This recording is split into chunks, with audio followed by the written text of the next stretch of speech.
Bonsoir et bienvenue à toutes et à tous dans ce journal. D'abord les titres.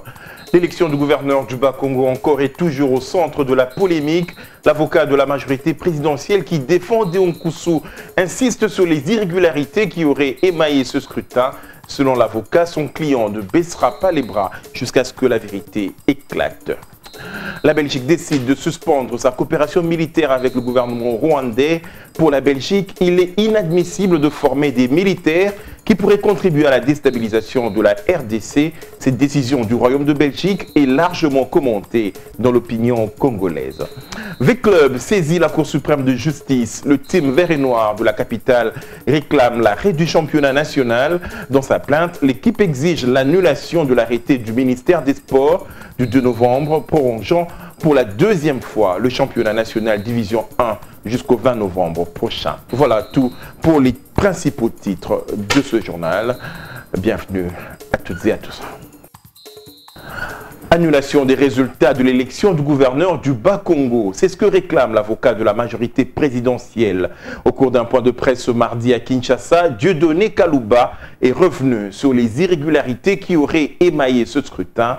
Selon l'avocat, la MP ne baissera pas les bras jusqu'à ce que la vérité de cette affaire éclate au grand jour. Compte rendu avec Jemima Mogo. La majorité présidentielle ne digère toujours pas la défaite de Deon Koussou au poste de gouverneur de la province du Bas-Congo. Au nom et pour le compte de ce dernier, une plainte contre les irrégularités qui auraient caractérisé cette élection a été déposée devant la cour d'appel de Matadi. Élément de preuve en appui, l'avocat de la majorité présidentielle énumère l'une après l'autre les failles qui auraient entaché ce scrutin. Que le corps électoral, soit les électeurs et dans le cas d'espèce les députés provinciaux, n'aurait pas dû être convoqué le 28 et le 31 octobre 2012 pour la raison simple que les dispositions tant de la Constitution que de la loi électorale disent que lorsqu'un gouverneur est démissionnaire, son élection doit être organisée dans les 30 jours de sa démission. Or, dans le cas d'espèce, monsieur Mbacha, qui était gouverneur de la province, a bel et bien procédé à une passation de pouvoir avec son vice-gouverneur le 12 mars 2012. À la dernière nouvelle, la requête de Deon Koussou aurait été rejetée par la cour d'appel de Matadi, juge de ce contentieux électoral au terme de la loi électorale. Pas du tout affecté par cette décision, Maître Dieudonné Kalouba se dit confiant quant aux chances de son client. Ma cliente reste tout à fait libre d'avoir d'autres processus politiques à entreprendre en dehors.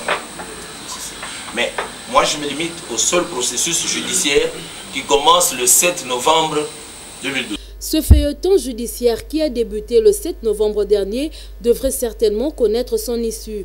La majorité présidentielle promet de se battre jusqu'au bout, jusqu'à l'éclatement de la vérité et obtenir que Deon Koussou obtienne l'annulation de ce scrutin qui le donne perdant devant un autre MP, Jacques Mbadou Sitou.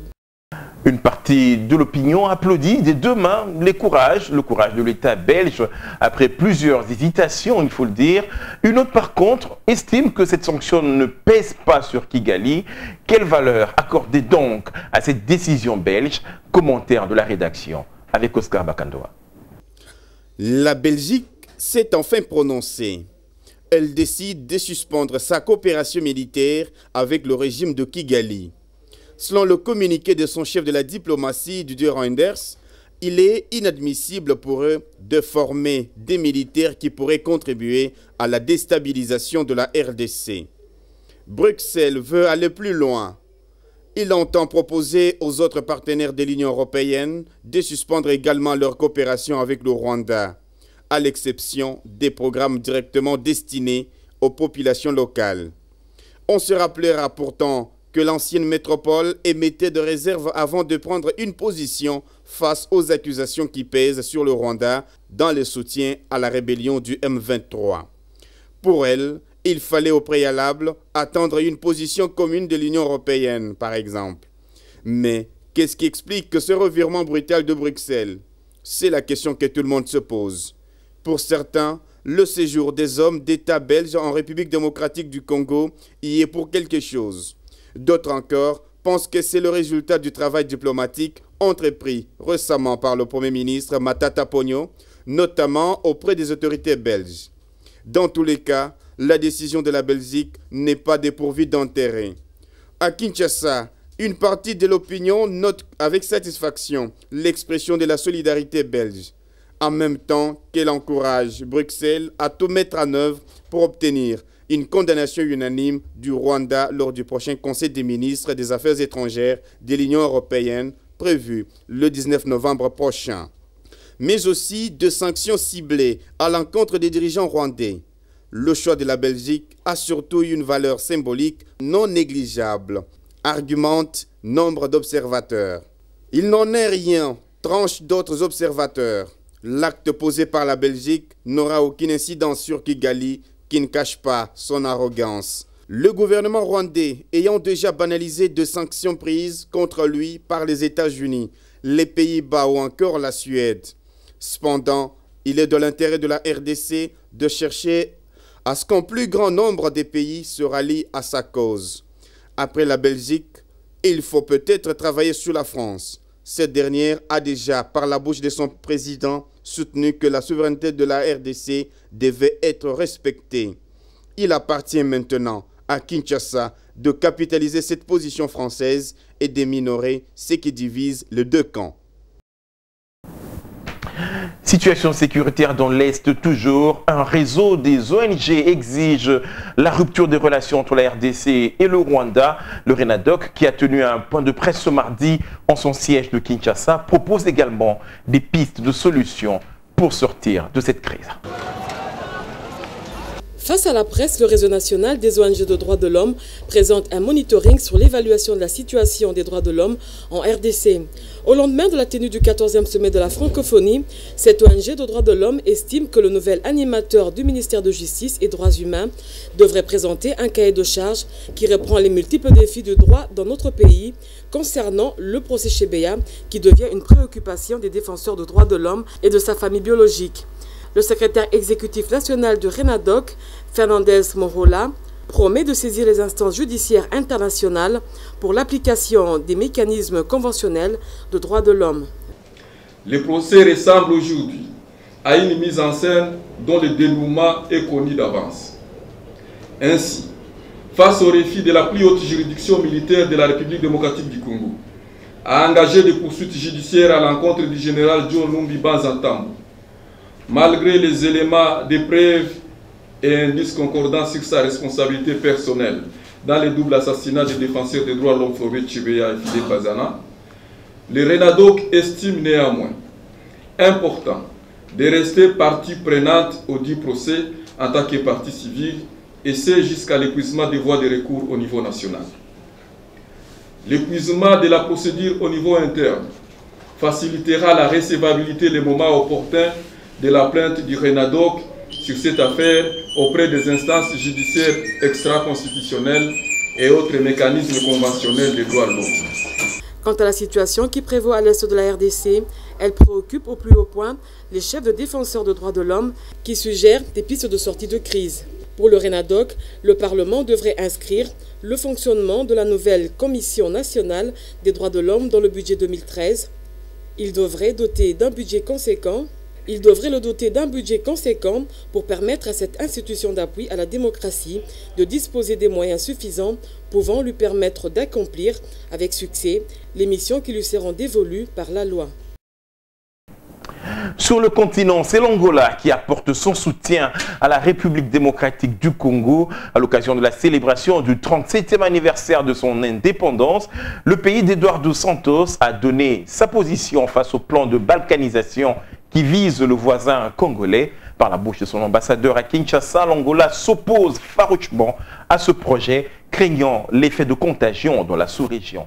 Les détails dans ce commentaire de la rédaction. Puissance économique et militaire de la sous-région, l'Angola n'est pas pour le démembrement de la RDC. Sa position est sans équivoque.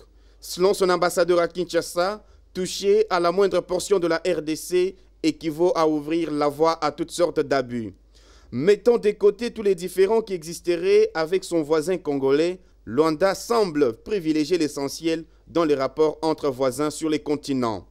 Pour le régime angolais, il ne sert à rien de se hasarder dans la voie de l'acceptation de l'implosion de la RDC dans ses frontières héritées de la colonisation.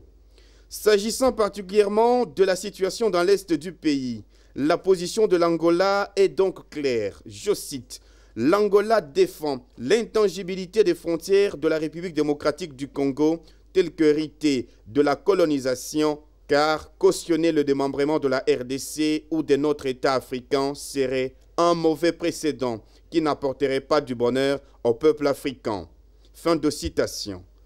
En croire le dirigeant angolais, Luanda n'entrevoit donc pas l'éventualité d'une partition de la RDC. Bien plus, l'Angola craint qu'il ne soit le prochain sur la liste de ses puissances occultes. Il ne pourrait donc pas être partie prenante à une autodestruction par passivité du continent africain. Des stratèges de la sous-région sont formels à ce sujet. Le démembrement d'un pays comme le Congo répandrait le virus de déstabilisation de l'ensemble du continent africain. Les États-Unis d'Amérique encouragent le gouvernement congolais sur la voie de la relance de l'économie du pays. Le secrétaire adjoint au Trésor américain l'a fait savoir au Premier ministre Matata Ponyo. Ce dernier a également reçu en audience lundi le pasteur David Beasley, un autre Américain, venu lui transmettre les salutations du Sénat et du Congrès américain. Doudou Ndombe, compte rendu. Cette rencontre entre les premiers ministres et les secrétaires adjoints américains au Trésor devrait être considérée comme une preuve éloquente des bonnes relations bilatérales entre la RDC et les États-Unis.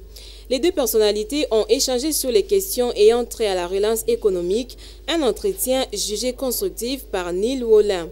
I had a very constructive meeting with the Prime Minister. J'ai eu une rencontre très constructive avec le Premier ministre et nous avons parlé bien sûr des réalités économiques du pays, y compris la croissance économique qui est en fait en train d'aller de l'avant, et nous avons évoqué un certain nombre de questions et cette rencontre a été, comme j'ai dit, très constructive.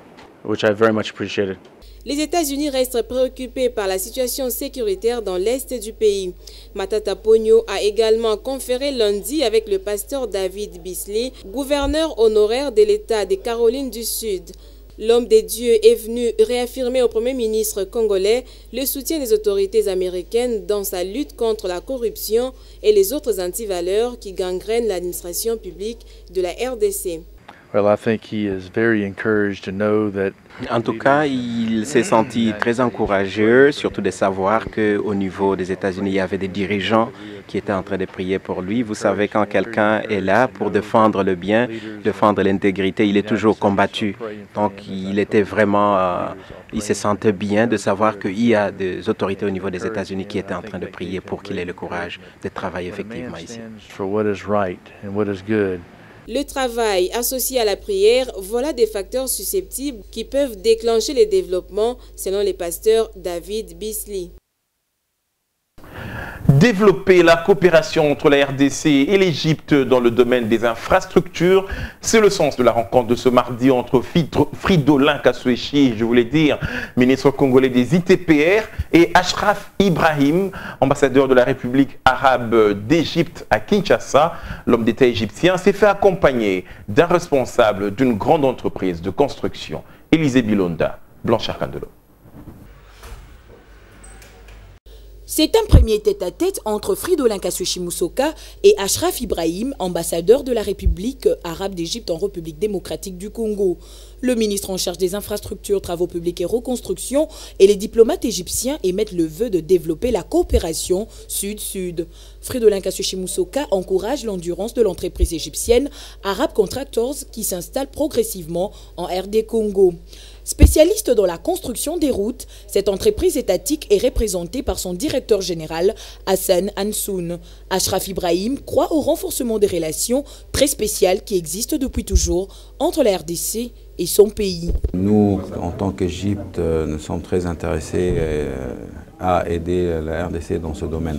Je veux dire, on a eu la même expérience de besoin de développement. Et là, on voit que la RDC est en voie de développement, et il y a beaucoup de projets à exécuter.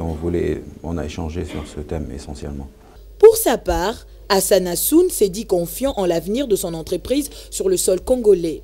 Nous sommes installés dans 14 pays africains et on a vu que ce n'est pas normal qu'on ne travaille pas chez vous aussi, avec la relation très profonde entre les deux pays. Donc on a venu avec l'ambassadeur pour qu'il présente Arab Contracteurs comme une entreprise pour l'État. C'est donc parti pour un partenariat solide et de longue durée entre la République démocratique du Congo d'une part et la République arabe d'Égypte d'autre part. Les médias congolais n'accordent que très peu d'intérêt aux thèmes se rapportant à l'enfant. C'est ce qui ressort d'un rapport du CESAC après une enquête menée sur le contenu des médias. Prenons la balle au bon, l'UNICEF a organisé un café de presse en vue d'amener les journalistes congolais justement à rectifier le tir. Rosa Wazi, Baby Malobo. 0,86%, c'est les taux accordés aux informations sur l'enfant et la jeunesse dans la presse écrite congolaise. C'est les résultats d'un rapport de monitoring réalisé par les conseils supérieurs de l'audiovisuel et de la communication. Une observation faite sur 6 journaux, à savoir Le Potentiel, Les Phares, La Prospérité, La Référence Plus et La Tempête de Tropique au cours de la période du 27 août au 4 septembre 2012. L'UNICEF ne pouvait pas rester indifférente. Pour vraiment alerter l'opinion publique, promouvoir cette compréhension de la situation des enfants et de leurs droits. Nous sommes vraiment très impressionnés par le travail fait par le Conseil supérieur de l'audiovisuel qui a fait une espèce d'évaluation, comment les différents thèmes sont présentés dans les médias écrits. On espère bien qu'il y aura quelque chose de similaire pour les médias audiovisuels. Banza Tiefo, le président de la commission technique permanente du CESAC, estime pour sa part que ces rapports est un indicateur pour permettre aux médias d'améliorer ou d'accorder plus d'espace sur la vulgarisation de la loi portant protection de l'enfant. Au niveau de rédaction, vous devez faire un effort. Les directeurs de publication, les rédacteurs en chef doivent fournir des gros efforts et vous-même en tant que journaliste pour que l'enfant qui est un sujet de droit puisse bénéficier d'une attention assez correcte et soutenue dans vos médias, et particulièrement dans la presse écrite, mais aussi la presse audiovisuelle. Cet échange autour du rapport du CESAC devait permettre aux médias de se remettre en question et de rectifier les tirs en vue d'attribuer un espace nécessaire sur la vulgarisation et la sensibilisation de la loi portant protection de l'enfant dans notre pays. En dehors de chez nous, au Mali, la force internationale est prête à intervenir dès le feu vert de l'ONU. Les dirigeants ouest-africains ont insisté ce mardi sur l'imminence d'une intervention militaire pour reprendre le nord du Mali aux islamistes armés. Dimanche, à Abuja, les dirigeants d'Afrique de l'Ouest avaient approuvé l'envoi d'une force militaire internationale de 3300 soldats pour une durée d'1 an afin de reconquérir le nord du Mali sous la coupe de groupes islamistes. Je vous propose de suivre à ce propos Mamadou Issoufou, le président du Niger, interrogé par nos confrères d'Africa 24. La communauté internationale se mobilise. Si les pays de la CEDEAO remplissent leurs engagements, si au niveau international nous arrivons à avoir l'appui logistique nécessaire, si nous arrivons à renforcer nos capacités de renseignement, nos capacités aériennes et nos capacités terrestres, je pense que cette opération est à notre portée. Bien sûr, il n'y a pas d'opération de ce type sans risque, mais nous ferons face au risque de l'opération. Parce que comme j'ai dit, nous avons 2 choix, ou bien intervenir ou bien ne pas intervenir. Or, je considère que les risques d'une non-intervention sont plus grands que les risques d'une intervention. À présent, nous allons lire la presse parue ce mardi dans la capitale. La revue de presse nous est proposée par Béjomboui qui nous rejoint. Plusieurs centres d'intérêt dans la presse parus ce mardi à Kinshasa. L'avenir se réjouit que la Belgique ait décidé de suspendre sa coopération militaire avec Kigali. Pour la Belgique, il est inadmissible de former des militaires qui pourraient contribuer à la déstabilisation de la RD Congo. Le quotidien prévient que Bruxelles ne compte pas en rester là. Selon des sources diplomatiques, Didier Reynders se veut proposer lors du prochain Conseil des Affaires étrangères de l'Union européenne le 19 novembre prochain une suspension de la coopération avec le Rwanda, à l'exception des programmes directement destinés aux populations locales. Le phare, pour sa part, regrette que la RDC donne l'image d'un État fragile. Pour le journal, la montée des milices au nord, à l'est et au sud du pays mérite un examen approfondi. Il n'est pas exclu que leur activisme soit lié à leur prise en charge par des multinationales, des politiciens congolais affairistes et des gouvernants aux mains sales. Tous impliqués dans l'agenda de déstabilisation et de balkanisation du pays. Un projet auquel s'oppose farouchement l'Angola. Le potentiel note qu'en tant que puissance économique et militaire de la sous-région, l'Angola s'est exprimé clairement par la bouche de son ambassadeur à Kinshasa à l'occasion de la célébration du 37e anniversaire de son accession à l'indépendance. Pour Luanda, toucher à la moindre portion de la RDC équivaudrait à ouvrir la voie à toutes sortes d'abus. Sur un autre chapitre, le potentiel fait remarquer que les malentendus entre Matata Ponyo et Béa Sikou au sujet du BSECO sont finalement dissipés. Après une envolée d'interprétation qui a suivi l'avis au public du directeur du cabinet du chef de l'État, note le confrère, le Premier ministre et le DIRCAP du chef de l'État se sont rencontrés le week-end en haut lieu. L'occasion était bien propice pour lever les équivoques suscités manifestement par des spéculateurs impénitents. Béa Sikou Matata Ponyo, fini la guerre, s'exclame la prospérité. Désormais, des flèches mouchetées ont cédé la place à des chaudes accolades. En présence de témoins, Béa Sikou Gustave de son petit nom et Augustin Matata Ponyo ont de façon définitive enterré ce que d'aucuns considéraient déjà comme étant la hache de guerre dont les effets prévus auraient dû, même dans un laps de temps, générer une crise institutionnelle inutile au sommet de l'État. Le projet de budget 2013 jugé recevable. L'observateur fait remarquer que la session budgétaire à l'Assemblée nationale vient d'entrer dans sa phase cruciale.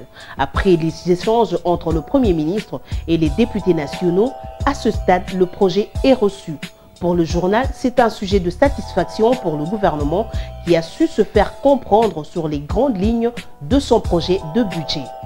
Terminons cette revue de presse avec le palmarès. Le quotidien constate que les indicateurs macroéconomiques commencent à clignoter. Le gouvernement est à l'épreuve de feu devant un dérapage monétaire que l'on redoute de plus en plus. Au regard des résultats du marché des biens de consommation, prévient le quotidien, il apparaît que la stabilité actuelle du taux de change est fictive. Et c'est la fin de cette revue de presse. Merci Bijou pour cette revue de presse. Avant de terminer, deux communiqués. Le premier nous vient de l'UPF, l'Union internationale de la presse francophone.